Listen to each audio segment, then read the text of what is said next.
नमस्कार, beauty of mathematics के नए वीडियो में आपका स्वागत है। तो आज हम देखेंगे कि किस तरह से हमारा जो गणित है हमारी भारतीय संस्कृति से जुड़ा हुआ है, किस तरह से ये जो गणित है इसकी खूबसूरती पे हम आज प्रकाश डालेंगे कि किस तरह से ये गणित जो है हर वर्ग को इसकी खूबसूरती के बारे में जानना चाहिए। भले ही वो एक छोटा बच्चा हो, हमारी उम्र का हो या हमसे बड़ा हो, गणित को केवल एक किताब का विषय ना मानकर उसकी ब्यूटी ऑफ मैथमेटिक्स को हमको सबको पहुंचाना पड़ेगा। तो आज हम इसी पे बात कर रहे हैं कि हमारा जो गणित है सिर्फ एक टेक्निकल सब्जेक्ट नहीं है, ये टेक्निकल विषय नहीं है, ये आप भी जानते हैं और मैं भी जानती हूँ, ठीक है। तो ये विषय टेक्निकल नहीं होते हुए भी हमारी भारतीय संस्कृति से जुड़ा हुआ एक विषय है, ठीक है। इसके अंदर भारतीय संस्कृति में ऐसी बहुत सारी चीजें उस समय हमें मिलती है जिसमें गणित का उल्लेख बहुत टाइम से चला आ रहा है। जैसे वेदांग ज्योतिष में उल्लेख किया गया है, बड़ी ही खूबसूरती से इसके अंदर गणित को समझाया गया है। बहुत ही खूबसूरत उदाहरण के साथ में इसमें गणित के महत्व को समझाया गया है। इसमें बताया गया है कि जैसे मोर के सिर पे मुकुट होता है और नाक के फन में मणि या रत्न जड़ा हुआ होता है, वैसे ही गणित जो है सभी विषयों में सबसे ऊपर माना गया है। कहने का तात्पर्य यह है कि जो गणित है ये सभी विषयों में गणित का ज्ञान सभी ज्ञान में सबसे ऊपर माना गया है। और इसका स्पिरिचुअल और वर्चुअल ओरिजिन जो है सुलभ सूत्रास में जो कि 800 से 2000 सुलभ सूत्रास जो कि 800 से 200 ईसा पूर्वी में बताया गया है कि उस समय जो ज्योमेट्रिकल रूल्स बने थे ना, उसमें जो ज्योमेट्रिकल रूल्स थे उसमें भी पाइथागोरस थ्योरम और हमारा जो रैशनल नंबर जो होते हैं, इरैशनल नंबर का मीनिंग क्या होता है, जैसे कि √2, √3 है ना, उस समय जो ज्योमेट्रिकल रूल्स थे उसके अंदर हमारा पाइथागोरस थ्योरम और इरैशनल नंबर जो कि √3, √2 की हम बात करते हैं, ठीक है। तो उस समय पाइथागोरस थ्योरम और हमारे इरैशनल नंबर्स के जो स्टेटमेंट स्ट्रक्चर्स थे ना वो मौजूद थे उस समय भी। तो इसका मीनिंग क्या हो रहा है कि ये जो हमारा गणित है ये भारतीय संस्कृति से 800-200 ईसा पूर्व से जुड़ा हुआ है। और उसी समय जो जैन कॉस्मोलॉजी है उसके अंदर भी जैन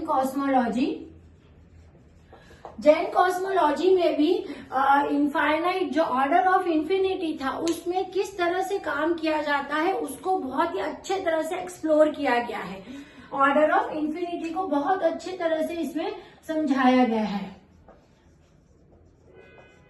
ऑर्डर ऑफ इंफिनिटी और जो गणित जो गोल्डन एज है इंडियन मैथमेटिक्स की, वो कब स्टार्ट हुई थी? 5th से 12th सेंचुरी में गणित की गोल्डन एज जो है, गोल्डन एज ऑफ मैथमेटिक्स जिसको बोला जाता है, गोल्डन एज ऑफ मैथमेटिक्स जो कि 5th से 12th सेंचुरी में थी। उस समय बहुत सारे ऐसे स्कॉलर्स थे जिन्होंने गणित को एक औपचारिक विज्ञान के रूप में प्रस्तुत किया था, एक फॉर्मल साइंस के रूप में इन्होंने गणित को बताया था। उसी में एक मैथमेटिशियन थे हमारे आर्यभट्ट, जो बहुत ही जाना माना नाम है आर्यभट्ट। आर्यभट्ट जो थे इन्होंने 476 से 550 ईसा पूर्व में हमको पाई की अप्रोक्सीमेट वैल्यू जो होती है ना, जो हम पाई ये पढ़ते हैं, इसकी अप्रोक्सीमेट वैल्यू इन्होंने हमको दी थी। साथ ही साथ इन्होंने साइन टेबल पे भी काम किया था, साइन टेबल्स पे भी काम किया था। आर्यभट्ट को ही फादर ऑफ मैथमेटिक्स के रूप में जाना जाता है। ये गोल्डन एज की मैं बात कर रही हूँ कि मैथमेटिक्स का जो स्वर्ण युग आया था उस समय हमारे पास में आर्यभट्ट जैसे गणितज्ञ थे जिन्होंने हमको पाई की वैल्यू 3.1416 दी थी। इन्होंने हमको साइन टेबल इंट्रोड्यूस करवाया था। इनको फादर ऑफ मैथमेटिक्स के रूप में जाना जाता है। सेकेंड जो है ब्रह्मगुप्ता।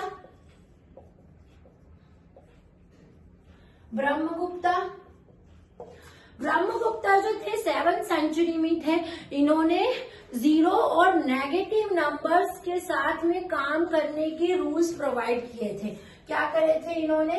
जीरोस और नेगेटिव नंबर्स के साथ में काम करने के जो रूल्स थे उस समय वो हमें ब्रह्मगुप्ता ने दिए थे। और साथ ही इन्होंने साइक्लिक क्वाड्रिलेटरल पे जो थ्योरम्स है इनकी वो बहुत ही फेमस है।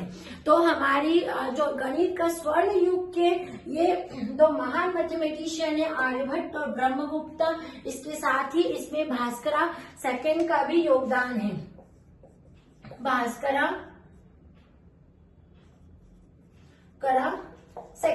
भास्करा जो सेकंड है इन्होंने इनका जो काम है वो लीलावती में देखा गया है जिसमें इन्होंने कॉम्प्लेक्स अलजेब्रिक प्रॉब्लम को पोएट्रिक फॉर्म में प्रेजेंट किया है ना। तो आप गोल्डन जब युग की स्वर्ण युग की आप बात कर रहे हैं गोल्डन पीरियड मैथमेटिक्स पे, तो उस समय ये जो हमारे बिल्कुल गोल्डन मैथमेटिशियन थे आर्यभट्ट, ब्रह्मगुप्ता एंड भास्कराचार्य। इनका जो काम है यह हमारे भारतीय इतिहास में गणित को किस तरह से जोड़ रहा है, इनका एक बहुत ही ज्यादा योगदान इसमें रहा है। और इसके साथ ही साथ में जो हमारा गणित है ये शहरीकरण को भी फोकस करता है। अब शहरीकरण को ये कैसे फोकस करता है? ये अर्बन प्लानिंग जिसको आप बोलते हो, ठीक है, अर्बन प्लानिंग।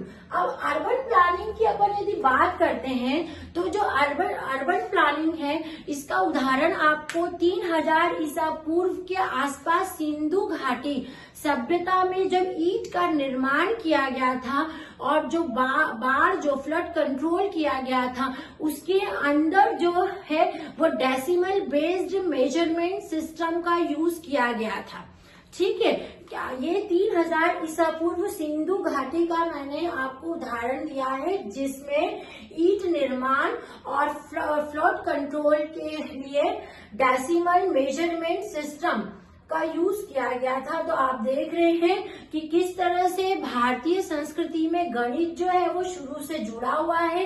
ये एक इंजीनियरिंग का विषय है, ये आर्ट्स का विषय भी है, ये टेक्निकल सब्जेक्ट है और ये धर्म, कला और वास्तुकला से जुड़ा है। अब वास्तुकला की बात की जाए तो किस तरह से वास्तुकला में जुड़ा हुआ है? मंदिरों में हमने मंडला आर्ट को देखा है। ठीक है, मंडला आर्ट जो है उसके अंदर ज्योमेट्रिकल स्ट्रक्चर्स होते हैं। तो वो जो ज्योमेट्रिकल आप मंडला आर्ट को जब देखेंगे ना तो आप खुद देखेंगे कि उसमें जो ज्योमेट्रिकल स्ट्रक्चर है वो किसको दर्शाता है? हमारे गणित को बताता है। तो फिर वास्तुकला से भी हमारा ये जो गणित है ये जुड़ा हुआ है। उसके जो पैटर्न है मंडला आर्ट के वो पूरे ज्योमेट्रिकल स्ट्रक्चर में आधारित है जो कि हमारे हिंदू मंदिरों में कई बार हमको देखने को मिलते हैं। तो इस तरह से ये जो हमारा आधुनिक गणित है ये हमारे भारतीय गणित से हमको विरासत में मिला गया है कि किस तरह से इन्फिनिटी पे काम किया जाता है, शून्य पे काम किया जाता है, किस तरह से ज्योमेट्रिकल स्ट्रक्चर को हमारे धर्म से जुड़ा गया है। तो कहने का ताल्लुक यही है कि गणित जो है वो चिंतन, धर्म, कला, वास्तुकला और दैनिक जीवन के ताने बाने की गहराइयों में समाया हुआ है। इसलिए गणित की इस खूबसूरती को आप जानिए। गणित एक बहुत ही रोचक विषय है। नमस्कार, थैंक यू।